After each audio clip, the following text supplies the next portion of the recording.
Morning. Um, what is today? Today is Tuesday, the 8th, right there. And I'm just waking up at 1:30. Wow. Okay, time to get up. Hopefully everybody's chosen a broker by now. Um, Easiest one, like I remember. I don't know if I said it or not. Easy. There we go.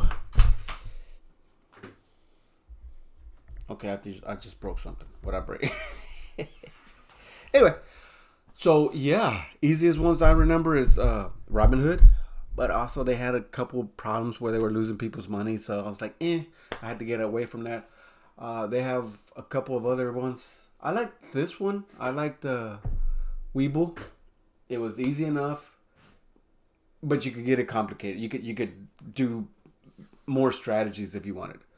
They had that option, but you could keep it as simple as you wanted too. So yeah, why not? And then I think when I signed up, they gave me some free, couple free stocks or something, and I can share a link. Well, I can try to learn, see how I share a link. Um, but this is what I my Weeble. Um, it doesn't have much in it because I took it out because that's the beautiful thing about doing this is that you can start off. I mean, once you make the money, you can. That's the next thing you got to figure out. What do you want to do with it? Do you just want an account where you can try to make it grow, but you want to have it there in case you need it, or because okay, I have an individual. I have individual, which in my individual I have 1,700. Okay, and that's the one that I'm trading with. That's what I'm trying to make it grow. I play with it. Sometimes I win money. Sometimes I lose money, so forth and so on. Uh,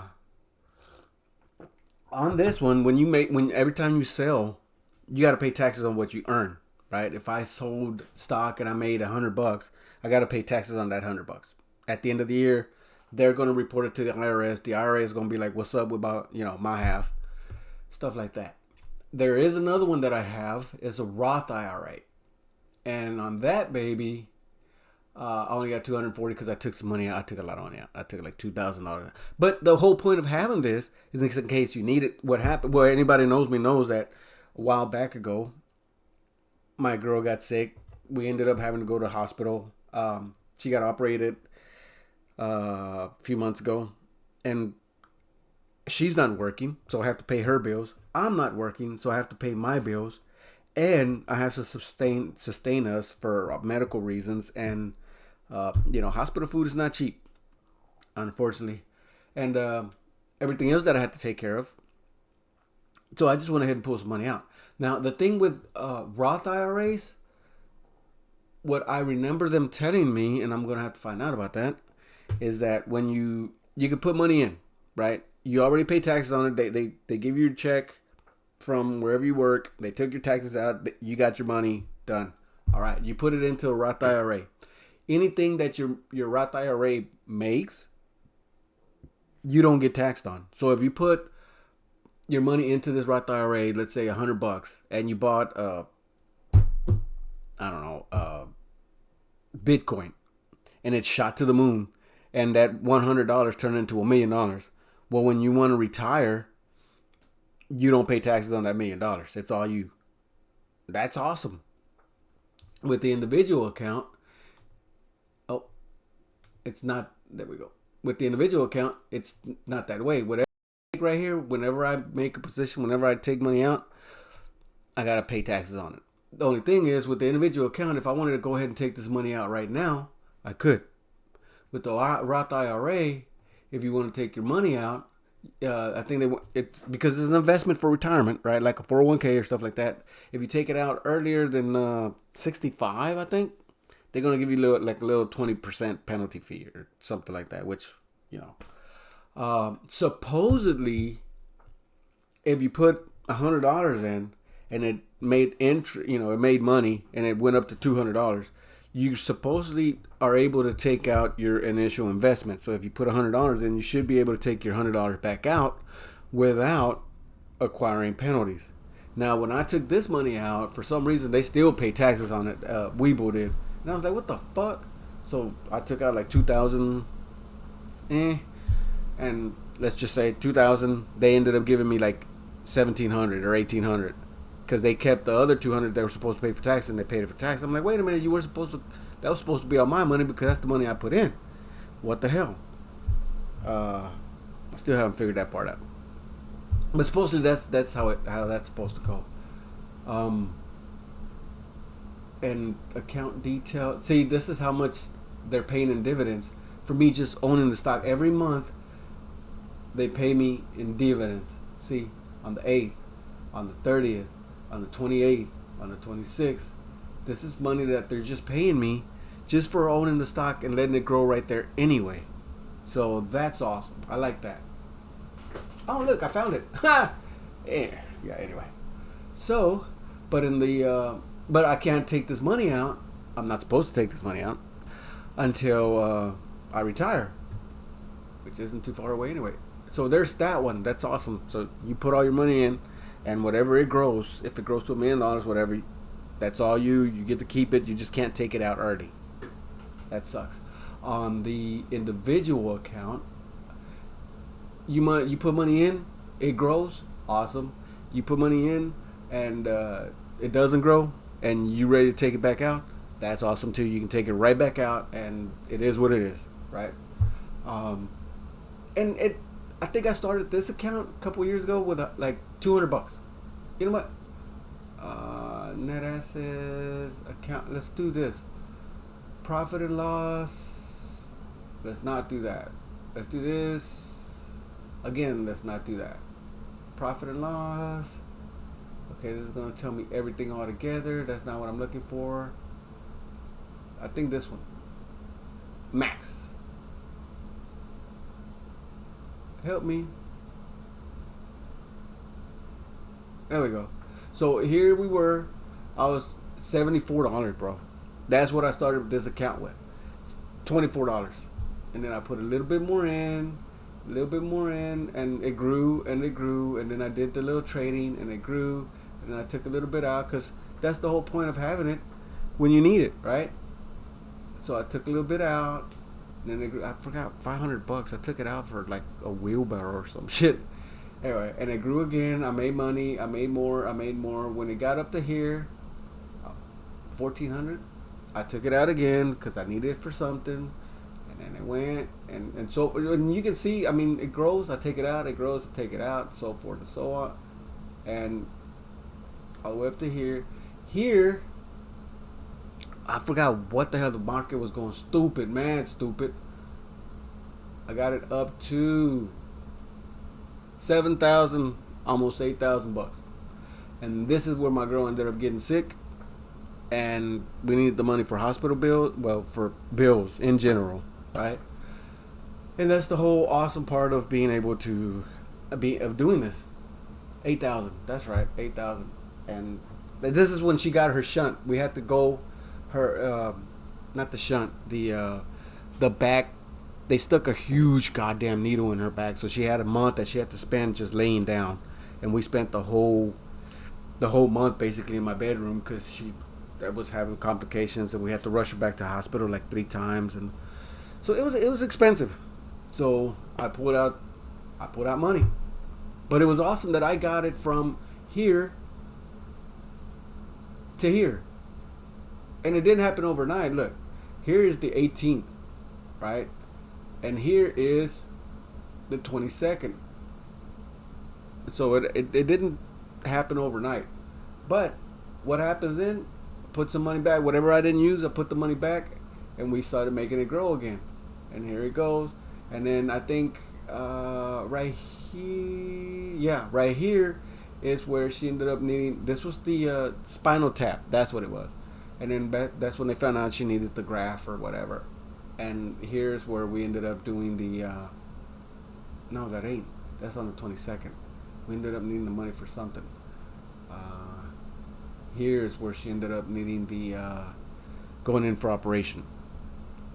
So from here to here is I started spending the money on paying bills because I wasn't working too much because I was taking care of her and so forth and so on. But the point is that you can make this happen little by little. and I finally got it way down to here where it was all like damn near nothing. It was like $200, and I showed y'all where I started with $200 again, and here we are now, and I got it back up to 1,700. So it can happen.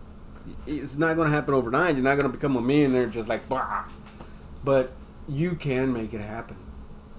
And a little bit at a time, a little trade here, little trade there, $60 to here, $100 there. What I like to do when I'm not making videos and shit, I wake up every morning, or I stay up after I get home from work every day, because I work night shift. Stock market opens at 8:30. I stay up till about 9:30, 10 early, depending on how it's doing, whether I'm freaking out or being all happy about it.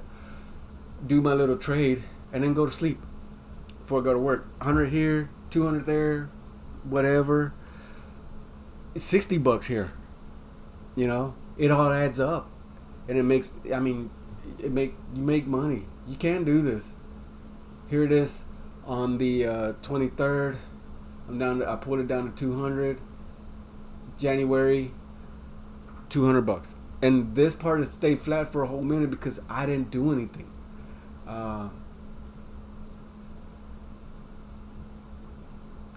See, for this whole time, I was busy taking care of Babe. I wasn't trading the market or anything. It was just sitting flat. When she finally got better and we were finally able to relax a little bit, and I finally got back into it, here we go. I finally started getting back into it in February, it looks like, and let's go, baby, let's go. We started making money, and now here we are. And I haven't done anything this month, so it can be done. It takes a little bit of time, little bit of practice, little dedication, because it's exhausting. You know, like if you didn't have a job and you could sit here and stare at it all day, that'd be awesome. I have a night shift job, so it's kind of better because I work at night.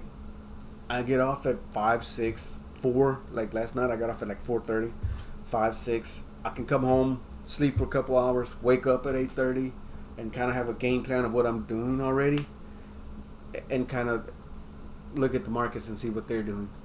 Unfortunately, some people, they work during the day, so they don't have this option. They can still do it on their phone. You can still do it on the phone. The only reason I do Webull is because I like doing it here.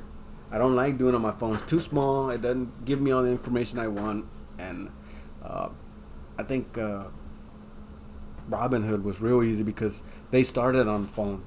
And as far as I know, I think that you can only still do it on your phone. And there's a whole bunch of different ones. Y'all ought to go and look, like I showed you on YouTube, go and look at different companies and see what you like. Point is, it can be done. Now, second point, getting back to these here, if we go to this, dividends and long, if you are just going for long, if you just want to buy stocks and let them sit there like grandpa did for 30, 40, 50 years and then sell them when you retire. What I did, this is when I was busy looking at stocks and stuff like that a long time ago, years ago. And I looked for something called somebody turned me on to called the Dividend Aristocrats. And basically what they were was a club of stocks. And the only way you could get into that club is if you paid dividends to your investors every year for the past like 20 years or something, without failing, without missing paying dividends, not 1 month. You miss 1 month, you were out the club. So, and then every year you bumped it up. You didn't leave it there. You didn't leave it, okay, I'm paying 10 cents this year, and next year I'm paying 10 cents, and the year after that I'm paying 10 cents. Every year you bumped it up, even if it was from 10 cents to 11 cents to 12 cents, you know what I mean? And those dividend investors, now, because the stock market has been so horrible, I think they made big news in the stock market world anyway. Because this is the first year that they actually cut dividends in like 30 years, you know? And so it was a big national, well, again, in the dividend world, it was a huge deal. But when I went to the dividend investors, I picked out my stocks. I looked at them. I looked at um, what they were doing, how they were doing. You go to ExxonMobil, right? You look at a 5 year plan, and you see that they're going down 24. They went up, they've been up, and it's going up, this and that. So you see oil, right? It's not a bad deal to buy, right? And you get the 1 year, the 5 year plan, all that good stuff. I think I bought it down here somewhere. Um, so I went ahead and bought it anyway. My point is, where is my watch list? Take it back. Here are the ones that I picked. I mean, there was a whole crap load of them. And what I did is I picked them out one by one. Again, let's go to ExxonMobil. Here it is. And then what you do here, you look at, you don't want to look at options because you'll go crazy. News. And Webull will give you the latest news. Tell you 28 minutes ago this happened, right? Exxon says these some shore has peak output. It cranked up 252,000 barrels per day, and you can click on it and it'll send you, it'll give you the news. And Exxon blah blah blah blah blah is doing all this kind of crazy crap. Awesome.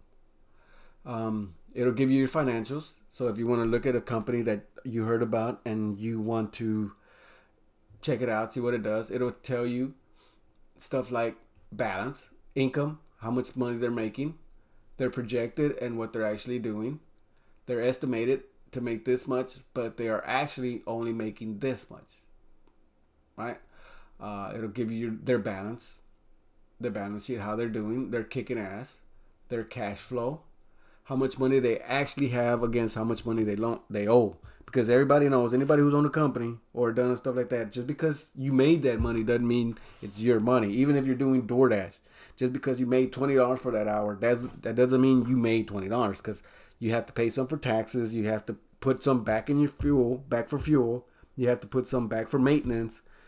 Maybe your homeboy let you borrow $10 to put gas in the car, so that's a loan that you got to pay back, right? So, and this is what this will tell you, and it'll give you a financial ratio of how good they're doing, right? So there's that. So that's pretty cool. You can kind of look at the company a little bit more in depth, and it'll give you corporate actions of what the corporate is doing. And the corporate paid me a dividend of 91 cents per share over here in 23, and then 91 cents per share. Then they bumped it up to 95. So you're getting 95% per 95 cents per share. So if you have one stock, it's 95 cents every month that you're getting just for having it in there. If you had 10 stocks, it'd be $9.50. If you had 110 stocks, yeah. If you had 100 shares, it'd be $90. If you had 1,000 shares, it'd be 900. That's not bad, actually. God damn, I gotta buy some more eggs. Wait, point is, this is how this goes. But what I did, I went through. I looked at every single company. That just means they're about to pay dividends. See right there, and that means they're giving you news. That's right.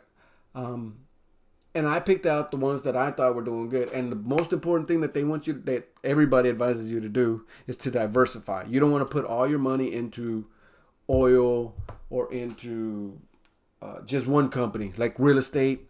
I know a lot of people put a lot of money into the real estate, and then when the real estate market started crashing, they lost everything they had. Right. So basically, what they advise you is to diversify. Put a little bit into here, a little bit into that, a little bit into technical, a little bit into the farming market, a little bit into construction, a little bit in so forth and so on. And so I picked out companies diversifying with that. So if you can, this is my list right here. So Exxon, FAM, those are the ticker symbols. You can look them up during that. This one, Chevron, they pay pretty good.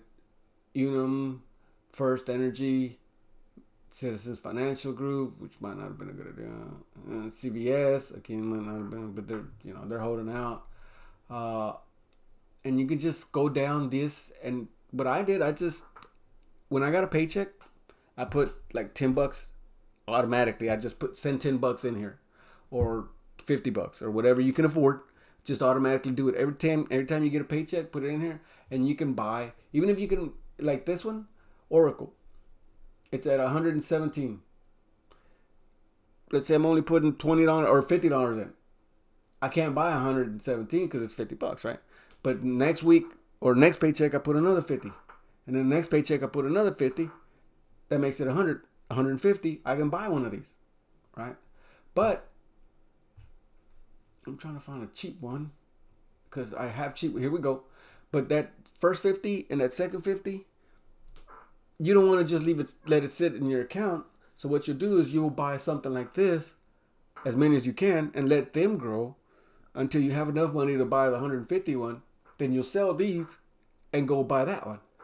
See what I'm saying? And what I tried to do is make sure I had the same amount of money into each one of these as I could. So if I had $150 in there, I would buy $150 of this, and $150 worth of this, and $150 worth of this, and so forth and so on. So there's my list. You got Bang, Mac, CVS, CVX, UNM, FE, IVN, IVZ, CFG, CVS, KH. Here we go. This one, ConocoPhillips, COP, CNR, Oracle, Met, EDCL, Fast, Kim, O, Horizon. I think this is real estate. It is real estate. Okay. QYOD, beautiful. Any ETF. And what an ETF is, and I'll explain it to you in a minute. PSE, this and that one, Turbine DVD,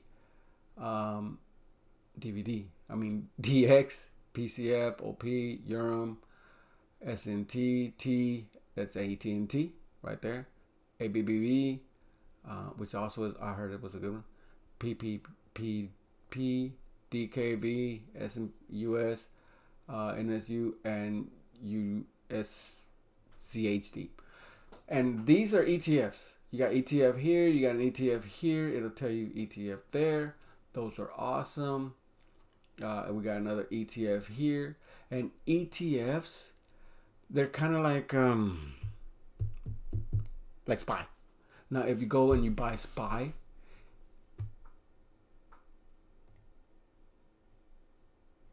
oh, yeah, my position is Charlie's pick. Here we go. SPY is the S&P 500. What does that mean? That means you're not just buying one company. You're buying, this is an ETF that somebody created a portfolio. Let's say like that. Somebody, and what they did, they took $1 million and they bought so many, like same thing I did with mine. They bought so many shares of every different company, but they pick only the best companies that are making the best profit. That are awesome, that are kicking ass. The first 500. That's basically is what it means. S&P 500.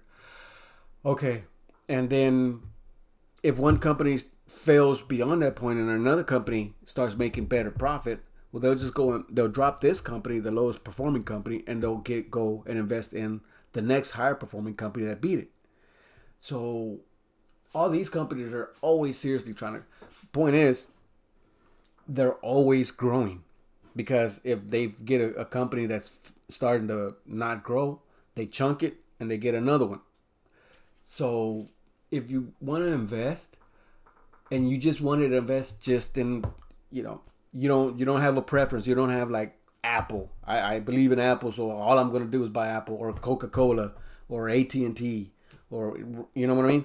And you don't care where you put your money. You just want the ETFs are the best thing because they pay dividends. A lot of them pay dividends monthly, and they pay the best because they make the most, right? Because they have if one company doesn't make so much, but another company makes a shitload, well, it evens out, right? And Vanguard hasn't been making much. I didn't think it was. Let me see.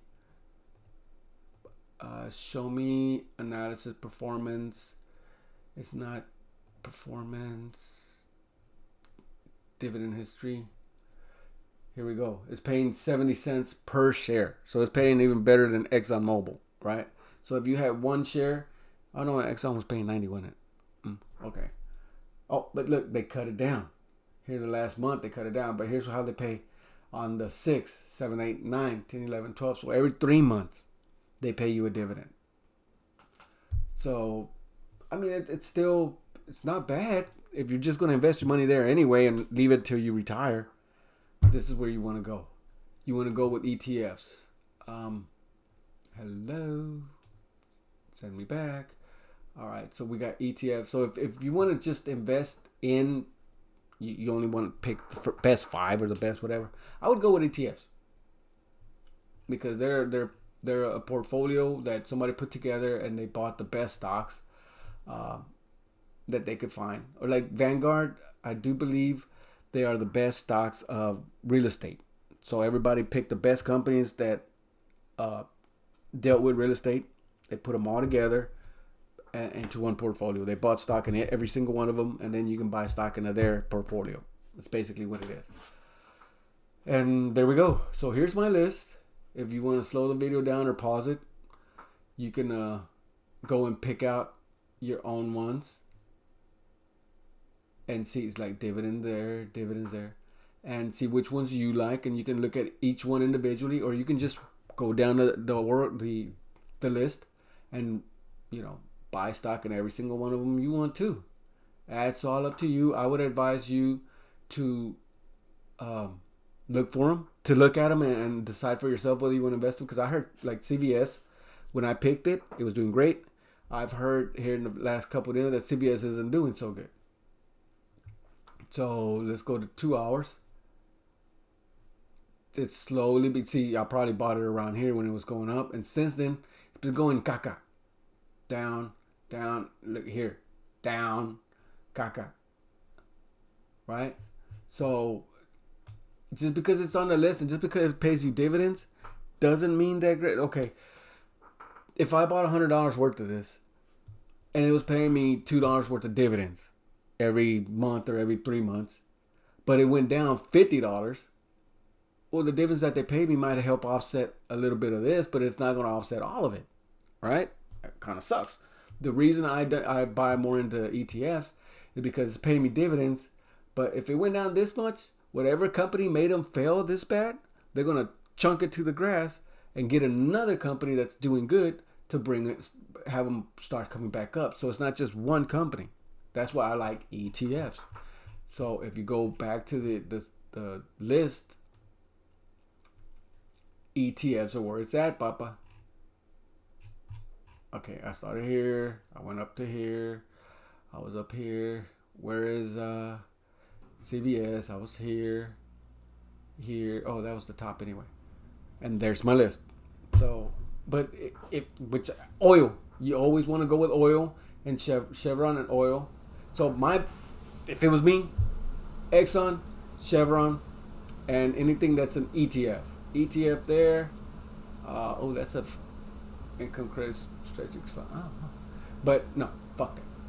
I would go ETF here, ETF here, ETF here, ICD, NUSI, and YOD. NUSI. This one is a risk management one. I would go with this one also. NUSI. They pay pretty good. I would pick this one.